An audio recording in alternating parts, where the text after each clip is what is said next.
আমি মাকে খুশি করতে গেলে বউ নারাজ, বউকে খুশি করতে গেলে মা নারাজ। কিন্তু আমি একজন মানুষ, কোন দিকে যাব?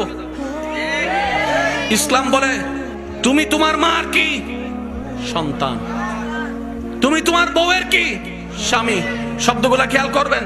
তুমি তোমার মার সন্তান, যার পায়ের নিচে তোমার বেহেশত। তুমি তোমার মায়ের পায়ের নিচে।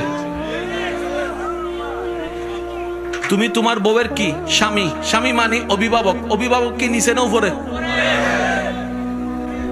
মায়ের পায়ের নিচে তুমি, আর বউ তোমাকে মাথার উপর রেখেছে, কারণ তুমি বউয়ের অভিভাবক। তো উপরওয়ালা তো নিচের ওয়ালার মতো হয় না, নিচের ওয়ালা তো উপরওয়ালার মতো হয় না। এবার সে বলে আমি করব কি? বলে যে শুনো, তুমি মাকে মাথায় রাখো, বউকে বুকে রাখো।